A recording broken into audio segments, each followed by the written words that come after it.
প্রতিদিনের মতো আজও বর্ধমানে প্রাতঃভ্রমণে দিলীপ ঘোষ। বর্ধমান দুর্গাপুর লোকসভা কেন্দ্রের প্রার্থী দিলীপ ঘোষ প্রতিদিনের মতো আজও প্রাতঃভ্রমণ করলেন বর্ধমান শহরের টাউন হল প্রাঙ্গণে। তারপর বিজেপি কার্যকর্তাদের নিয়ে মাঠ পরিক্রমা করেন। পাশাপাশি একটি চায়ের দোকানে বসে চা পেয়ে চর্চায় মেতে ওঠেন।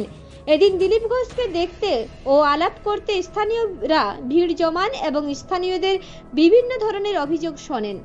বর্ধমান শহরের বাসিন্দা বৈশালী মুখার্জি নামে এক মহিলা আজ চায়ে পে চর্চার আসরে বর্ধমান দুর্গাপুর লোকসভা কেন্দ্রের বিজেপি প্রার্থী দিলীপ ঘোষের কাছে বর্ধমান দক্ষিণ কেন্দ্রীয় বিধায়ক খোকন দাসের বিরুদ্ধে বিস্তর অভিযোগ করেন এবং তিনি আরো বলেন, অন্যায়ভাবে জোরপূর্বক তাকে বিউটি পার্লার বন্ধ করার নির্দেশ দেওয়া হয় এবং বন্ধ না করলে তাকে প্রাণে মেরে ফেলারও হুমকি দেওয়া হয়। মহিলার অভিযোগ শুনে দিলীপ ঘোষ বলেন, আমি সব শুনলাম, আপনি কোনো চিন্তা করবেন না, ভোটের পরে সব ব্যবস্থা হয়ে যাবে। লোকসভা ভোটের বর্ধমান দুর্গাপুর আসনে বিজেপি মনোনীত প্রার্থী দিলীপ ঘোষ কি জানালেন আমরা শুনে নেব। চা খেতে হয়, চায়ের কাপে পদ্মফুলের ছবি দিয়ে চা চোখের দিলীপদা লিখেছি আমরা।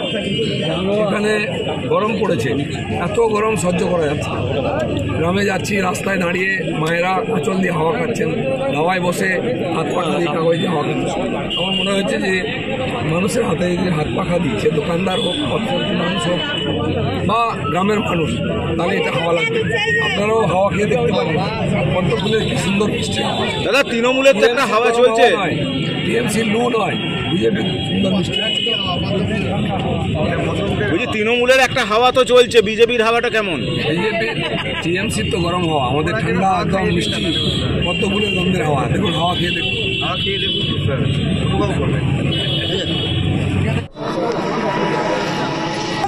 আমি আজকে বিচার পাচ্ছি না, কিন্তু আমি পাবোই হতে পারে না। মানে একটা মেয়ে নিজে করে খাচ্ছে, এরকমভাবে বন্ধ করে দিলাম জোর জবরদস্তি করে, বলপূর্বক এরকমভাবে চলতে পারে না। আমি আপনাকে বলে দিচ্ছি, ভোট আপনাকে স্বীকৃতি দিয়েছে, ভোটের পরে আমরা এই দেখুন, এটা হচ্ছে শেষ কোর্টের শেষ অর্ডার, এটা হচ্ছে হাইকোর্টের অর্ডার। আপনি শুধু একটুখানি জাস্ট লাস্টের কাজটা করুন, এখানে পরিষ্কারভাবে কোনো ইনস্ট্রাকশন দেওয়া রয়েছে, জাস্ট এইটুকু প্যারাগ্রাফ পড়ুন, তাহলে আপনি বুঝতে পারবেন।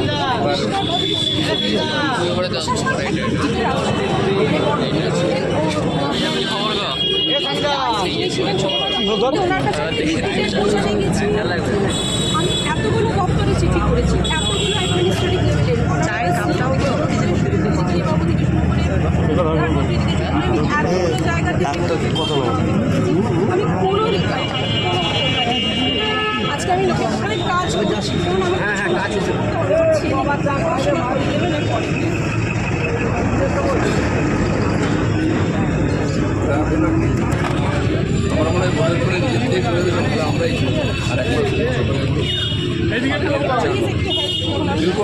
আমি কোনো পলিটিক্যাল ব্যাকগ্রাউন্ড